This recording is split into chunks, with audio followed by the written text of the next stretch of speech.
That's a good point to clarify. They have different origins. Yeah. Bitcoin was created specifically as a digital currency, a peer-to-peer cash system. That was its goal. Okay. Ethereum, though, was designed from the ground up as a platform for building applications, decentralized ones. Now, sure, it's heavily used now for creating tokens and other assets, but its fundamental purpose was different. Interesting. So underlying all of this is blockchain. The paper traces it back to 91, way before Bitcoin. What exactly is it, and why is it so fundamental here? Right? The timing is fascinating, isn't it? Blockchain basically is a special kind of digital ledger. Think of it like a shared database, but it's distributed across many computers. Distributed, okay. And here's the key.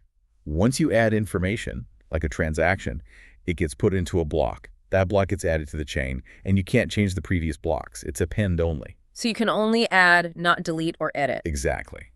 That, plus the distribution, is what makes experts say it's incredibly secure, really hard to hack. Now, Bitcoin uses blockchain. You absolutely couldn't have Bitcoin without it. But blockchain tech itself can be used for lots of other things besides crypto. Right.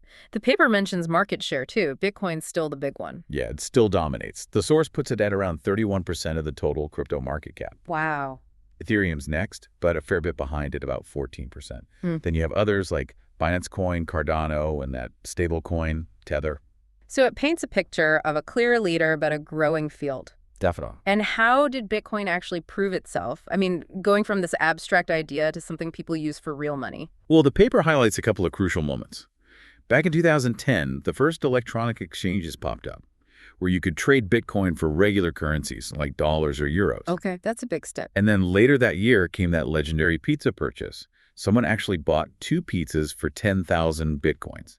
10,000? That's unbelievable now. It really puts the growth in perspective, doesn't it? And then things got more official, like the EU licensing a Bitcoin exchange in Europe. Those kinds of things helped build its legitimacy as a medium of exchange.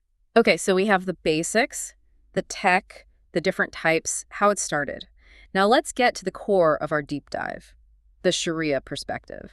This is where Dr. Mashal's work really comes in. What were the main challenges or questions for Islamic scholars? Right, this is where it gets really interesting. The paper identifies a few key areas that needed careful Islamic legal thought. Things like the massive price swings, the volatility. Yeah, that's always the first thing people mention. Definitely. Then there's decentralization. The fact there's no central bank or government behind many cryptos. Also, the anonymity or perceived anonymity, sometimes called Ghaflia. Ghaflia, okay. And finally, the actual process of creating coins, the mining, whether it's proof of work or proof of stake.